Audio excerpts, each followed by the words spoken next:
Hello everyone, मैं doctor Abhijit Taide, consultant Fortis Shalimar Bagh. आज हम बैठे हैं doctor Amite Pankaj Agrawal, director and HOD of joint and bone institute of Fortis Shalimar Bagh. तो आज मैं एक पेशेंट की हैसियत से सर आपको पूछना चाहूंगा कि लोग टोटली रिप्लेसमेंट करवाते क्यों है और उन्हें ये चीज क्यों चाहिए रहती है। Thank you, Abhijit, for your question and hello viewers. आज हम ये सेशन जो कर रहे हैं हम ये चाहते हैं कि हम आपको कुछ इन्फॉर्मेशन दे सकें और सबसे पहला क्वेश्चन जो आपने पूछा है कि नी रिप्लेसमेंट करवाते क्यों है, क्यों जरूरत पड़ती है। अब knee replacement as we all know हमारी बॉडी में के अंदर एजिंग के कुछ इफेक्ट्स आने शुरू हो जाते हैं और नी जॉइंट्स पे क्या इफेक्ट आता है, वो वेयर आउट होना शुरू हो जाता है और वो पेशेंट्स को पेन देता है। पेशेंट अपने रोजमर्रा के काम नहीं कर पाते हैं, चल नहीं पाते हैं और अपना लाइफ जो वो करना चाहते हैं वो एंजॉय नहीं कर पाते हैं। और कुछ पेशेंट जो इसको इग्नोर करते रहते हैं उनके नी जॉइंट्स में डिफॉर्मिटी भी आ जाती है जो उनकी लाइफ को और मुश्किल बना देती है। तो जब ये करेक्ट एज पर इस टाइप की प्रॉब्लम्स होती हैं तो ये क्योंकि डिजीज तो है नहीं कि आपने दवाई खाई और ठीक कर ली, क्योंकि it is primarily an ageing and degenerative process, तो इसको सर्जिकली करेक्ट करने की सलाह दी जाती है। और वो सर्जरी कैसे की जाती है जिसको हम बोलते हैं टोटल नी रिप्लेसमेंट, और ये बहुत ही एक आम प्रोसीजर हो गया है। Like if I can tell you, I have been involved in this procedure for the last 23 years now. और जब अर्ली 2000 की बात हम करें तो उस टाइम बहुत कम पेशेंट्स के अंदर ये अवेयरनेस थी, और आजकल with the advent of new technology and सब कुछ इसके रिजल्ट्स इतने अच्छे हैं कि हर पड़ोस में हर घर में कोई ना कोई पेशेंट है जो ये सर्जरी करवाकर अपनी लाइफ नॉर्मल लीड कर रहा है। So in nutshell, it is to bring back the movement to the patient's life so that they can enjoy their golden years quite well. ये सर्जरी बहुत आमतौर पे की जाती है। सर ज्यादातर काफी सारे पेशेंट्स हमें आके एक ही चीज पूछते हैं कि इससे उनको डर लगता है, कॉम्प्लिकेशन हो सकता है और बहुत सारी गलत धारणाएं फैली हुई है कि नीचे नहीं बैठ सकते हैं, डे टू डे एक्टिविटीज नहीं कर सकते। तो उसके बारे में आप क्या बोलना चाहोगे? ये बहुत ही आम सवाल है जो पेशेंट्स हमारे से पूछते हैं और डरते रहते हैं। तो इसके बारे में यही बोलना चाहूंगा, देखिए कि पहले तो सबसे पहले जीत तो आपको अपने डर पर पानी है, क्योंकि मेडिकल साइंस तभी हेल्प कर सकेगी जब आप मेडिकल हेल्प लेंगे। तो कमिंग टू योर क्वेश्चन कि हाँ क्या क्या एक्टिविटीज कर सकते हैं, so practically I feel after knee replacement, the patient can do everything and anything that they want to do. There are certain precautions, obviously. If you want to make your car run smoothly, you have to drive safely. तो safe walking के बारे में हम क्या बोलते हैं, walk आप जितना मर्जी कीजिए, stairs में कोई problem नहीं। You can do light jogging also, you can play light sports like golf and maybe a little bit of tennis also. But obviously, running marathon after knee replacement is not recommended. You cannot sprint. You should not actually. और sitting on the ground once in a while is okay, but हर रोज करना हम usually advise नहीं करते। But आपकी जो रोजमर्रा के काम है, जो भी आप करना चाहें, जो आप लेजर स्पोर्ट करना चाहें, वो आपकी गाड़ी चलाना चाहें, स्ट्रेस करना चाहें, वो लाइफ आपकी बहुत आसान हो जाती है और उसमें कोई भी रिस्ट्रिक्शन हम नहीं करने को बोलते। और सर पेशेंट्स बोलते हैं कि उनका एज ज्यादा है, वेट ज्यादा है, इससे भी कोई दिक्कत आती है? एज तो देखिए जैसे मैंने आपको बताया कि ये सर्जरी है ही ओल्ड एज के लिए, ओल्ड और मिडिल एज। मिडिल हमें ओल्ड नहीं बोलना चाहिए। 60s is the new 40 in my mind, and you should be maintaining an active lifestyle. तो एज कोई ऐसा फैक्टर नहीं। अगर आप फिट हैं तो लाइफ तो ऊपर वाले के हाथ में है, तो कितने साल हमें जीना हमें खुद नहीं मालूम। पर अगर आप चलते हुए जिंदगी बिताना चाहते हैं तो नी रिप्लेसमेंट आपकी हेल्प कर सकता है। और सर जैसे आपने कहा आपको 20 साल का एक्सपीरियंस है, 10,000 से ज्यादा आपने सर्जरीज कर चुके हैं, तो ये फास्ट ट्रैक टेक्निक है, ये एग्जैक्टली क्या है, ये आप बता पाओगे व्यूअर्स को?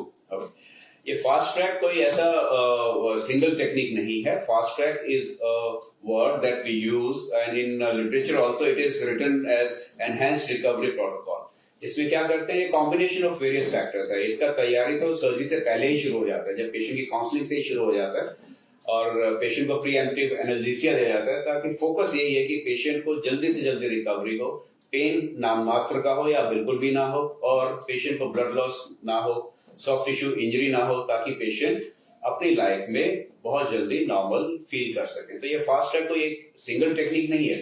Fast track is a concept और जिसमें बहुत सारे लोग उस टीम का मेंबर होते हैं, तब जाकर हम ये जल्दी रिजल्ट दे पाते हैं। सर लोग अपने डेली एक्टिविटीज में कितने दिनों में वापस जा सकते हैं, कुछ बता पाओगे आप? डेली रूटीन में जाने के लिए देखिए, मैं तो ये बोलना चाहता हूँ पेशेंट को कि आपको एक भी दिन बेड पे रहने की जरूरत नहीं है। विद एनहेंस रिकवरी और fast track recovery protocol, patients को हम सेम डे एनकरेज करते हैं 3-4 घंटे के बाद कि वो कुछ अपने पैरों पर खड़े हो जाएं, जिससे उनका मोरल बूस्ट होता है, कॉन्फिडेंस आता है और कॉम्प्लिकेशन के चांसेस कम हो जाते हैं। पूरा ठीक होने में आपको लग जाता है 3 से 4 हफ्ते, जब आप बिल्कुल ही अनरिस्ट्रिक्टेड एक्टिविटीज आमतौर पर कर लेते हैं। पर आप डिपेंडेंट तो किसी भी टाइम किसी के ऊपर नहीं है। दूसरे तीसरे दिन से आप खुद अपने आप उठकर वॉशरूम जाते हैं, टहलते हैं। हाँ, वॉकर की सहायता जरूर लेनी पड़ती है, और वो वॉकर कितने समय तक रहेगा ये पेशेंट टू पेशेंट वेरी करता है। तो बेड रिडन तो आप प्रैक्टिकली एक दिन के लिए भी नहीं होते। थैंक यू सर, आपने टोटली रिप्लेसमेंट के बारे में बताया।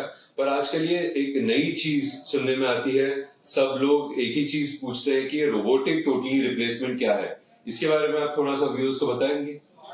ये रोबोटिक नी रिप्लेसमेंट एक बहुत ही कैची वर्ड है, और जो पिछले साल सवा साल में काफी ज्यादा चर्चा में रहा है। इसके बारे में जरा विस्तार से बताना चाहूंगा व्यूअर्स को और आपको। तो ये रोबोटिक नी रिप्लेसमेंट जो एक टेक्नोलॉजी है, इट इज एन एडवांसमेंट जो सर्जन को हेल्प करती है in planning the case properly. और हमें ये सलाह, ये एडवांटेज मिलती है कि हम केस को पहले ही प्लान कर लेते हैं before we exactly execute the surgery.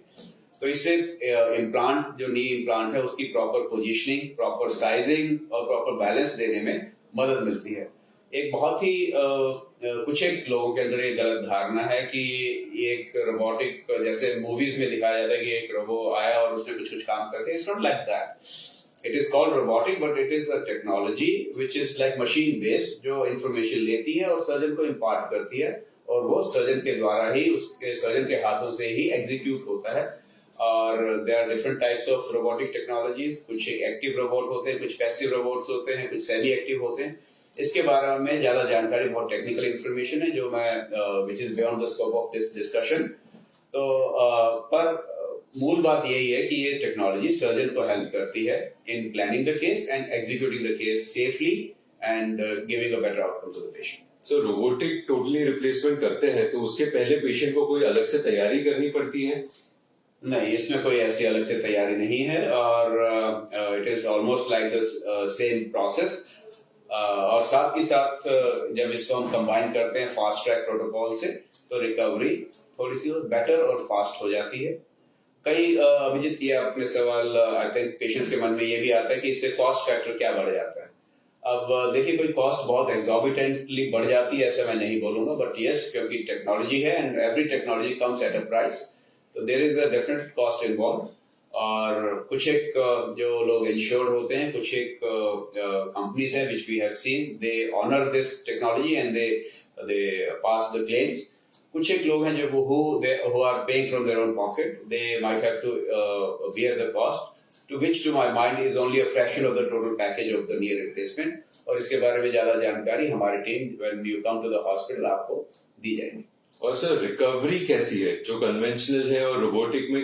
क्या आप बताओगे कि डिफरेंस है या सिमिलर है? वो डिपेंडिंग ऑन द सर्जन वो ज्यादा मैटर करता है।